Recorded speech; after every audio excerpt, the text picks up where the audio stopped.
Kita ke negeri di bawah bayu antara fokus petang ini pemilihan Sabah sebagai lokasi pertandingan Ratu Cantik Dunia mampu mempromosikan pelancongan negeri. Laporannya langsung bersama Muhammad Syahri Zam Awang di Kota Kinabalu. Syazam, silakan. Ya Nurul, pemilihan Sabah sebagai lokasi penganjuran pertandingan Ratu Cantik Dunia mampu mempromosikan sektor pelancongan, kebudayaan dan persahabatan di negeri ini. Timbalan Ketua Menteri Datuk Seri Panglima Dr. Jeffrey Kitingan optimis acara berprestij ini bukan setakat menampilkan kecantikan, bakat dan kebijaksanaan para peserta, malah mempunyai matlamat tersendiri untuk mempromosikan pelancongan Malaysia, khususnya Sabah. Menerusi acara ini, kepelbagaian khazanah alam semula jadi, tradisi dan keunikan budaya etnik di Sabah boleh diterukai peserta terlibat yang secara tidak langsung memberi pengalaman luar biasa untuk dikongsikan dengan keluarga dan peminat. Datuk Dr. Jeffrey berucap pada majlis 26th Miss Tourism International 2023 World Final di Pusat Konvensyen Antarabangsa Sabah SICC Kota Kinabalu yang menampilkan 44 peserta Ratu Cantik seluruh dunia. Dalam majlis ini, Tiali Tavipanishpan dari Thailand dinobatkan Miss Tourism International 2023, sementara wakil Malaysia Jen Cheng Shihui berjaya mengharumkan nama negara apabila dinobatkan sebagai Miss Tourism Cosmopolitan International, Best National Costume dan Miss Friendship. Bagi anugerah khas, Miss Southeast Asia Tourism Ambassadress pula dinobatkan kepada Jeanette Reyes dari Filipina yang turut diumum Miss Tourism Metropolitan International. Institut Keusahawanan Negara InScan berjaya meningkatkan hasil jualan 110 usahawan di Sabah yang menceburi industri inablesa, kios vendor, kedai runcit serta perusahaan makanan dan minuman melebihi 1.64 juta ringgit. Ia dilaksana menerusi program bimbingan keuntungan menu dan program InScan Bumi Putra Coaching IBBC. Menteri Pembangunan Usahawan dan Koperasi Datuk Iwan Benedik berkata, daripada jumlah tersebut 1.5 juta ringgit dijana 81 usahawan IBBC, manakala RM113,000 lagi dijana 29 usahawan di bawah program bimbingan keuntungan menu. Kedua-dua program turut berjaya meningkatkan status 5 usahawan daripada kategori mikro kepada perusahaan kecil selain mewujudkan 30 pekerjaan baharu. Saya sangat mengharapkan supaya kisah kejayaan program InScan di kalangan usahawan-usahawan yang telah menyertai program bimbingan InScan ini akan menjadi motivasi dan inspirasi kepada rakyat Sabah. Dan saya berharap ini menjadi satu platform kepada rakyat Sabah untuk keluar daripada kepumpung kemiskinan. Datuk Iwan ditemui pemberita selepas majlis graduasi program bimbingan InScan edisi Sabah 2023 di Pusat Konvensyen Antarabangsa Sabah SICC Kota Kinabalu. Dalam majlis ini, 110 usahawan menerima sijil bagi program IBBC Homestay Kohort 1 Motek 2023, IBBC Kios Vendor AIM Sabah 2023, IBBC Grocery Store Kohort 1 AIM Sabah 2023 dan Menu Engineering ME Puan Kohort 2 2023. Turut disampaikan sijil peserta terbaik kepada 4 usahawan yang berjaya meningkatkan hasil jualan antara 38 hingga 93%. Belanjawan Negeri Sabah 2024 bertemakan Sabah Teguh, Rakyat Terbela yang dibentangkan Menteri Kewangan Datuk Seri Panglima Masidi Manjun dilihat sebagai belanjawan yang mampu memberi manfaat kepada rakyat dan pembangunan negeri. Bercakap di Tawau, Pembantu Menteri kepada Ketua Menteri Datuk Nizam Abu Bakar Titingan menyifatkan belanjawan berjumlah 5.701 bilion ringgit itu akan membolehkan kerajaan melaksana lebih banyak program bermanfaat untuk rakyat. Bajet kita telah meningkat sehingga RM5.7 bilion.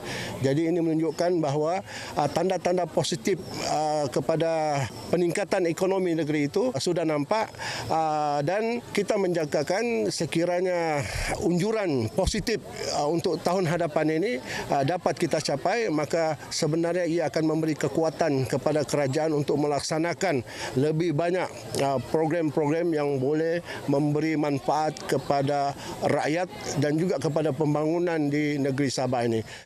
Belanjawan Negeri 2024 menyaksikan sebanyak 4.751 bilion ringgit diperuntukkan bagi pembiayaan perbelanjaan mengurus, manakala 950 juta ringgit pula untuk caruman kepada kumpulan wang pembangunan.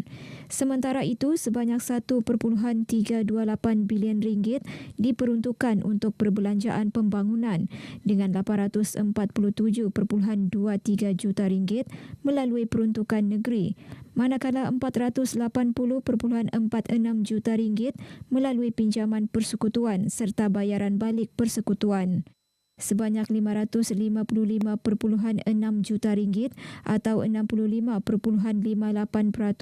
diagihkan kepada sektor ekonomi, 272.99 juta ringgit atau 32.22% kepada sektor sosial, manakala 18.64 juta ringgit atau 2.2% kepada sektor pentadbiran am. Sabah dipilih sebagai lokasi pelaksanaan kajian kanvas pertahanan awam sesuai kelebihan yang dimiliki negeri ini berbanding negeri-negeri lain di Malaysia.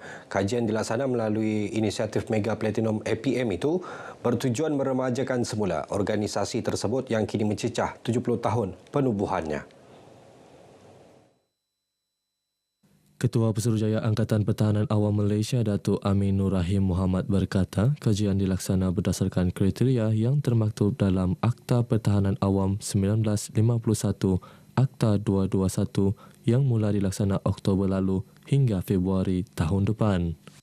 Hasil kajian akan dibentangkan kepada Menteri di Jabatan Perdana Menteri Hal Ehwal Sabah Sarawak dan tugas-tugas khas Datuk Armizan Muhammad Ali pada 25 Februari 2024.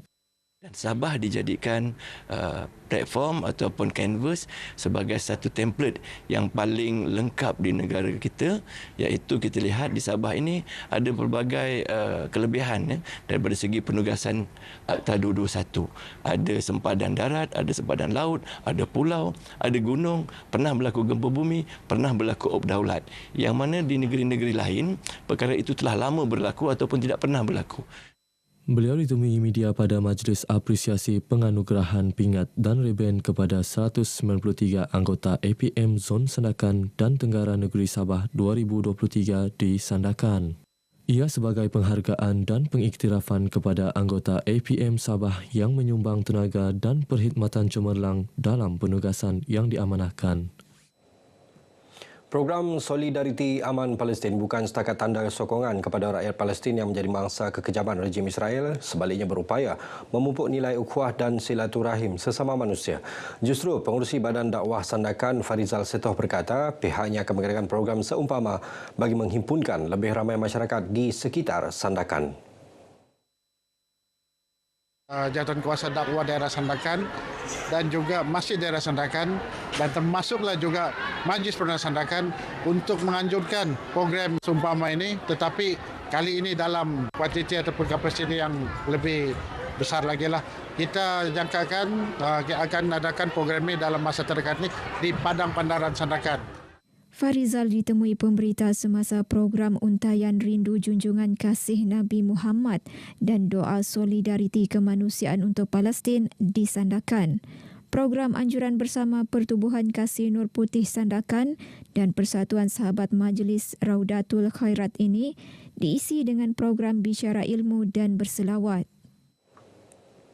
Baik, setakat ini perkongsian dari negeri di bawah Bayu. Terus ikuti lebih banyak perkembangan semasa dalam negara bersama Nurul. Dari sungai hingga ke segara, Palestin pasti merdeka. Nurul, silakan. Hizam, terima kasih atas perincian daripada Sabah itu.